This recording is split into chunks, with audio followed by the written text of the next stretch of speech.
Imagine working a full-time job and not getting paid a single dollar from it. On top of your full-time job that you don't get paid for, you have to go to class every single day and get a degree. This sounds hard, doesn't it? Well, this is what college athletes basically do. They spend almost the entire day practicing or playing a sport, then they have to go to class and get a degree for the future. Hi, I'm Colin Bros, and today I'll be showing you why colleges should pay student athletes. So according to Peter Jacobs from Business Insider, collegiate student athletes may spend more than 40 hours a week practicing, leaving little time to keep up with academic commitments. This can be hard, especially having class on top of 40 hours of sports. Colleges should pay their student athletes because not only athletes benefit from it, but the school can benefit from it too. So we'll go over some main points of problems and causes, then we'll go over the solutions and the benefits. So the first problem is financial debt. So when you go into college, students and student athletes accumulate debt from different things like tuition, housing, gas, food, anything like that. So they can go into financial debt. So with student athletes, some people do get scholarships, but it doesn't pay for all the expenses, like food or housing or something like that. So so this is a big problem because students will accumulate all this debt, and not only the students will accumulate debt, but the families as well, because they have to pay for this thing.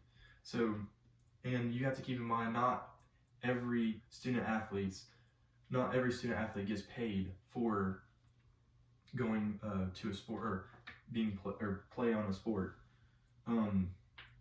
Some are walk-ons, some just go on and get partial grants, partial scholarships that don't pay for everything. So this is a major problem.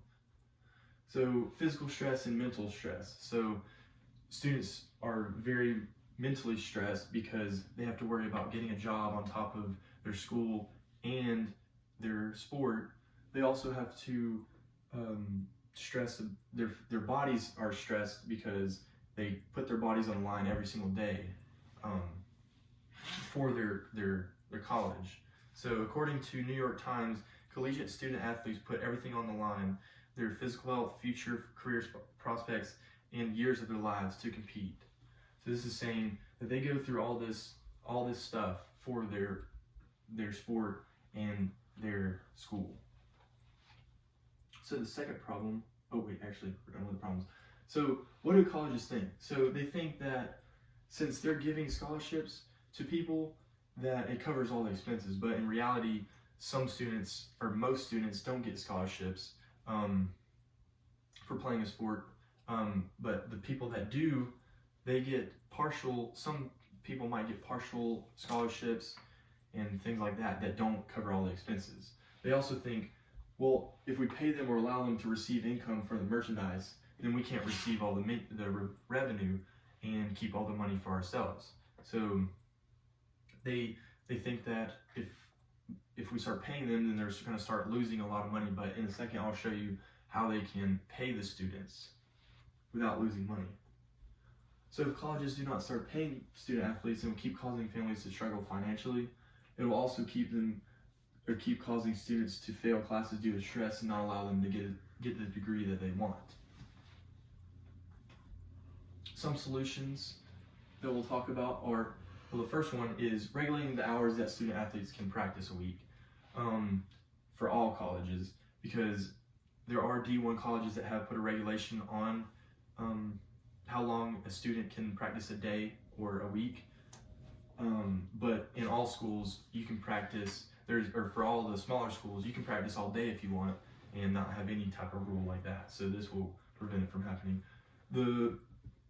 The second solution is they should give a weekly or bi-weekly allowance to the students. Well, instead of giving them a full amount at once, they should split it up through their career so that they learn different things like financial structure, like budgeting and saving and stuff like that.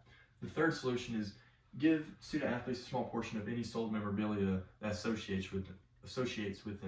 So this is like if a college sells a jersey with Jake Fromm's name on it, then they have to give a small portion to Jake Fromm, and this will create more revenue for that person to pay for stuff in college.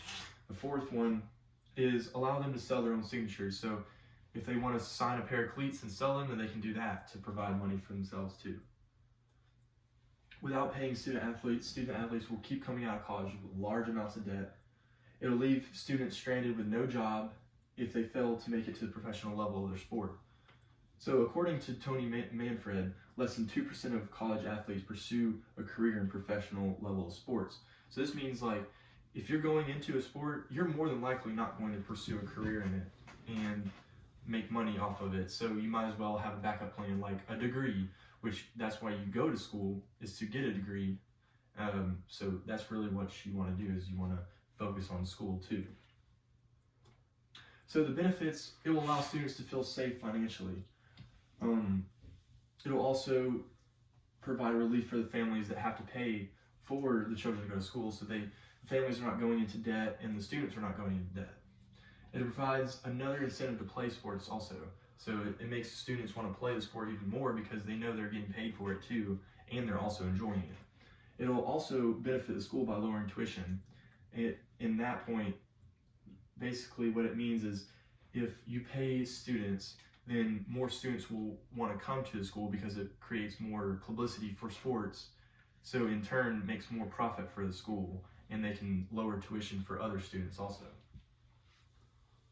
So some people say that paying college students would raise the taxes for taxpayers, but this is wrong because they could get money from fundraisers, concessions, sold memorabilia, and sold memorabilia from personal level, like the actual athletes and stuff, to provide money, income for themselves.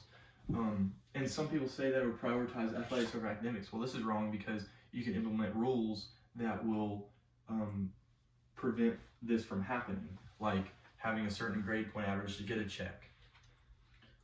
And to wrap it up, student athletes go through a lot of stress physically and mentally for the benefits of their college. They might not have the right financial stability in their life, which can cause them to go into debt in the future. If colleges regulate hours that athletes can practice and give them weekly allowance and pay them, then this will reduce stress, physical stress, and future debt that a student will go through in the future. Thank you.